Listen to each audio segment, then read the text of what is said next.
So 28th October, we'll try something different today.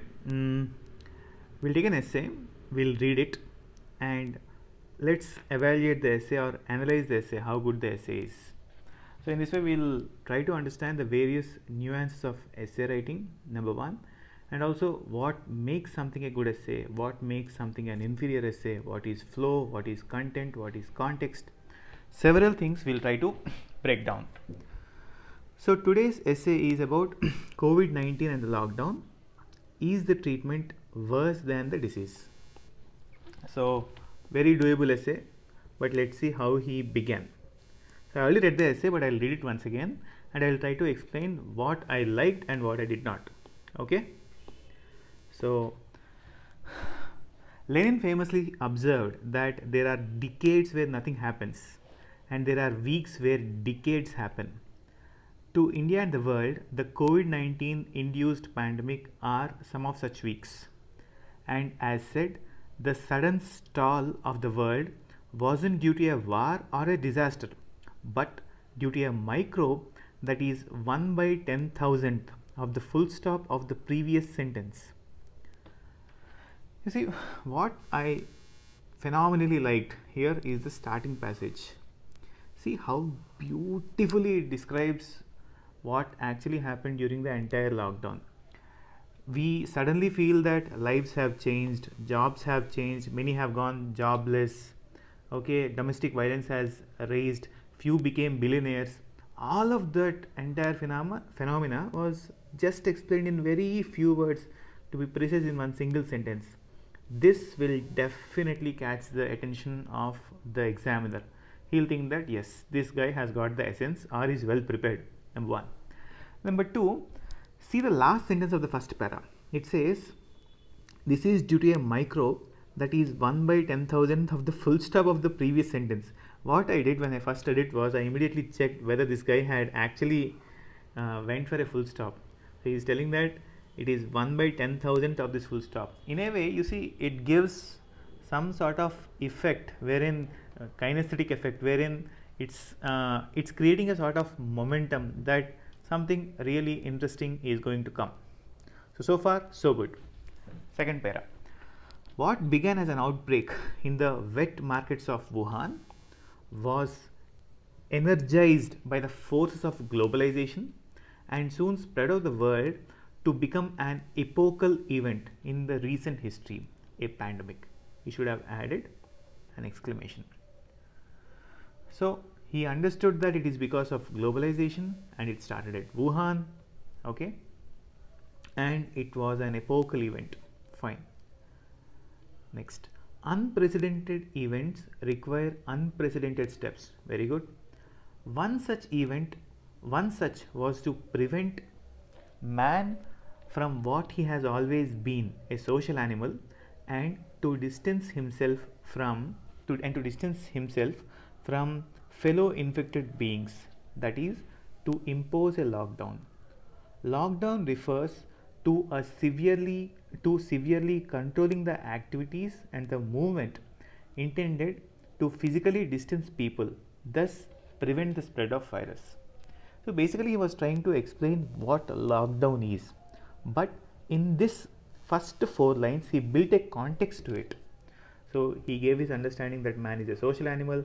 In saying so, he is telling that, in a way telling that lockdown is a very tough call even for man to survive, and it is one of the first of its kind. So there is a sort of anthropological understanding, and he gave necessary depth to explaining what a lockdown is. Good. Next, Farid Zakaria, quoting relevant and important people always helps. Farid Zakaria of CNN opines that lockdowns and their nature vary from country's preparedness, and its severity of lockdown reflects unpreparedness of the state. Okay, lockdown in Indian context had its merits given our preparedness as on March 2020. Here he is trying to tell that how did India react to lockdown basically depends upon our country's preparedness. So now maybe he is trying to explain our preparedness from next paragraph. Indian lockdown had a sound rationale given our circumstances. It was given our circumstances. It was needed firstly to prevent contact and thus contain its spread.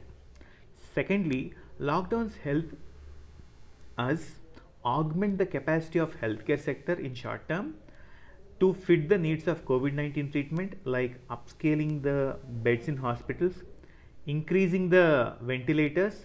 Okay, so I was explaining the rationale of lockdown and how we started preparing for ourselves. Thirdly, it reduces the sudden stress on the frontline workers who are the first line warriors. Very good in this battle. Fourthly, it can augment manufacturing essentials of COVID-19 conflict like masks, PPE kits, etc. Overall, steps were meant to flatten the curve in a planned way. Good. So he gave the context here. Then he explained the rationale and our preparedness, what we are meant to do during the lockdown. Good. So now he is explaining the negatives of the lockdown. He is slowly getting deeper into the essay. Then what went wrong with such a planned effort? Now we'll see the negatives. So he did not directly say that, okay, now I am providing you the negatives. That's very flat and blatant. Rather, he is in a nuanced way, he is trying to explain what went wrong. Okay. Lockdowns aren't bad during pandemics, but hurried lockdowns are. Good way of putting a sentence.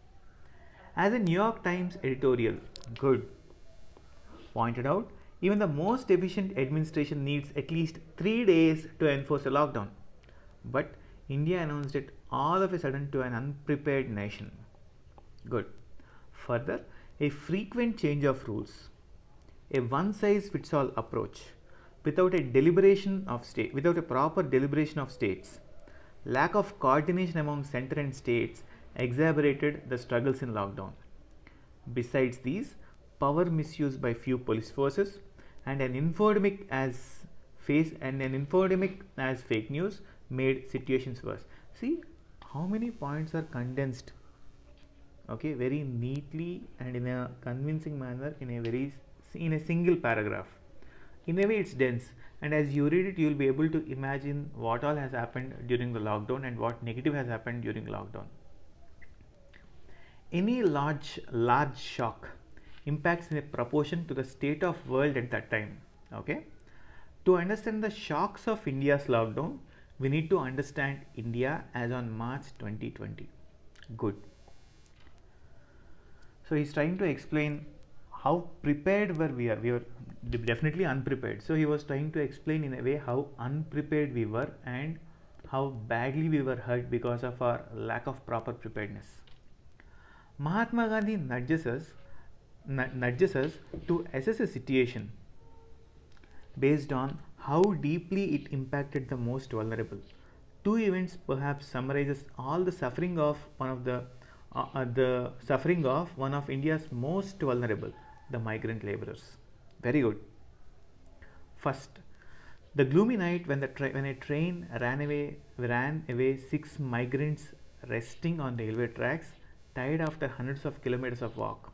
Then it was the resilience of a 15-year-old India's bicycle girl Jyoti Kumari, who carried her father over cycle for 1500 kilometers at an age she should have been cycled to school.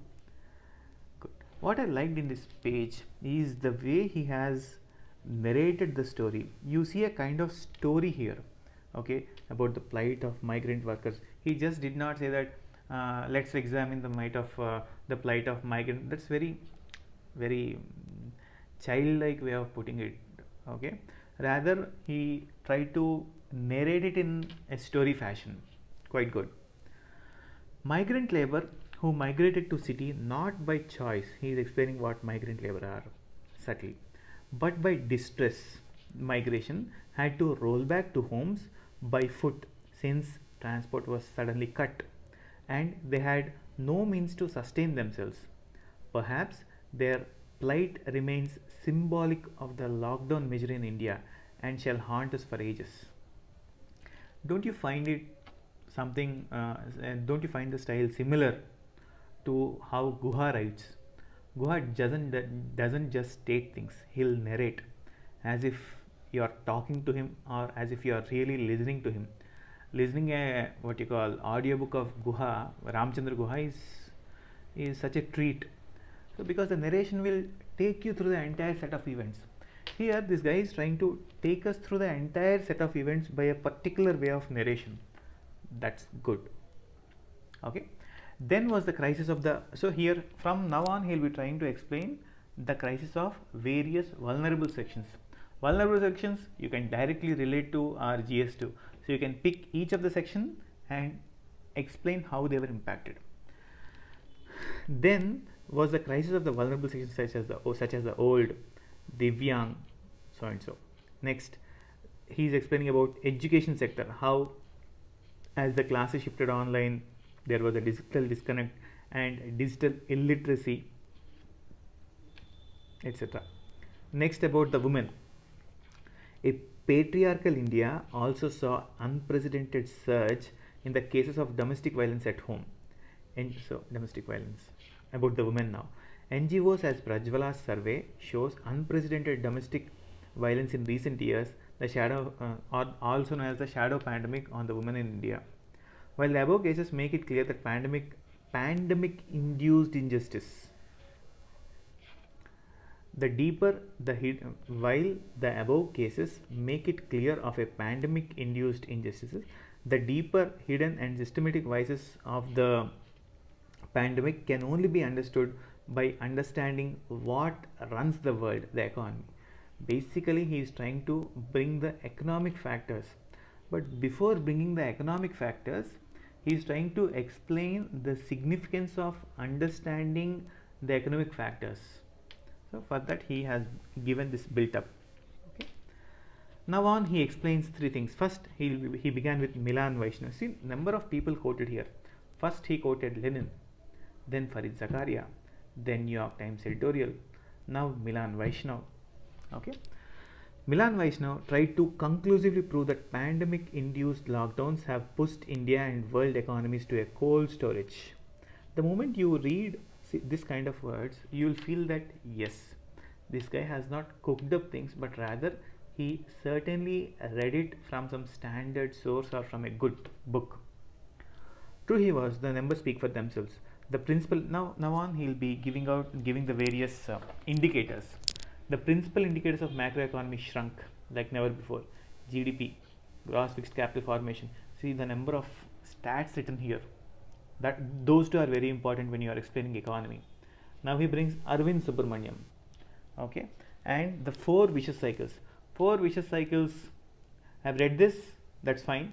He tried to explain the vicious cycles with respect to wages, financial and psychological vicious cycle. You see the amount of content depth he is giving. This I liked a lot.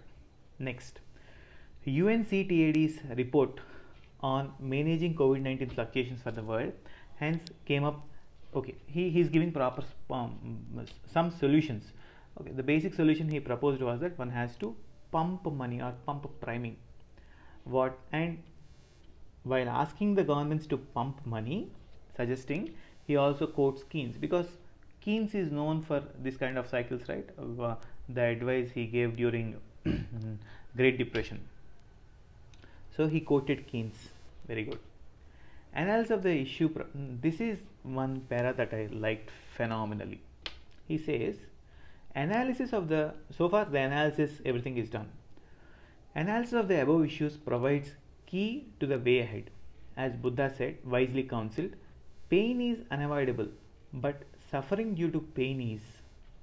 So far we have had a lot of pain, but if only we were sufficiently prepared, we could have reduced the amount of suffering towards the pain.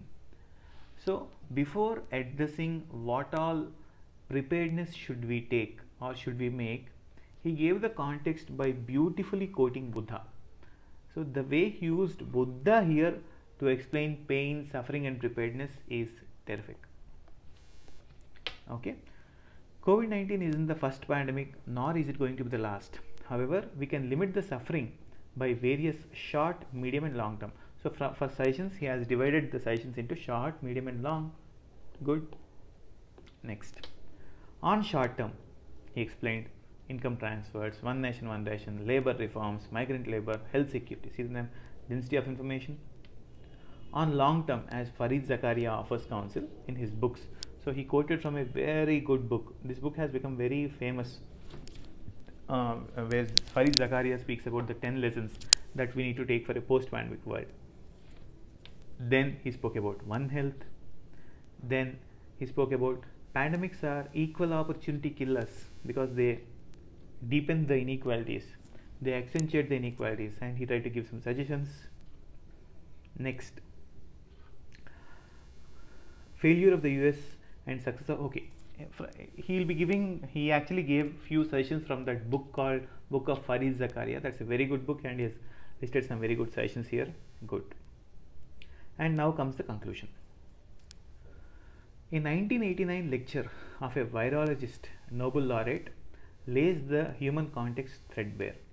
We think we are advanced enough to conquer the world and are competitorless, but competition to survive comes from the most unexpected and unimaginable entity, the virus. Because this is about an essay basically about virus, so he tried to. Bill Gates also mentioned in few of his lectures that we need to future pandemics or future threats to the world economy comes from virus. So he tried to give the context about virus, and here is the para I like the most. Advisor to Obama commented on 2008 financial crisis as a wonderful opportunity not to be missed and learnt from to avert future crisis. So is our fight with COVID-19 or the impending virus. As the virus mutates and throws up a challenge, so should we as humans reform, learn and grow like a civilization. See the way in which he ended on a very very positive note on humanity. In words of Nicholas Taleb, a terrific writer, we need to be something more than being just humans. We need to be anti-fragile. This is a character. This is an adjective basically. So quoting Nicholas Taleb, quoting Nobel laureate, quoting Farid Zakaria. Overall, I terrifically liked this entire essay, which is why I tried to present it once before you. So let's just summarize the entire framework of the essay. He began with Lenin, then gave a good context and made it interesting in the beginning. Next, he tried to explain how the virus actually began and the steps taken, the rationale behind the Indian lockdown, and what we were meant to be. So, how we thought we would be preparing, he gave in 4 to 5 important points. Then the issue with the lockdown. Next, the plight of the lockdown. He explained the plight very dramatically using a story based narration. Okay, that went well. He explained all the vulnerable sections.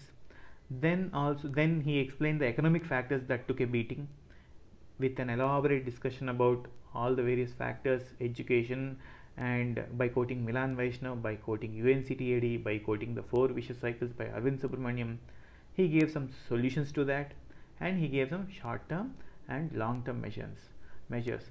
Overall, I felt this to be a very very well read, erudite essay, so which I did not find in many other toppers.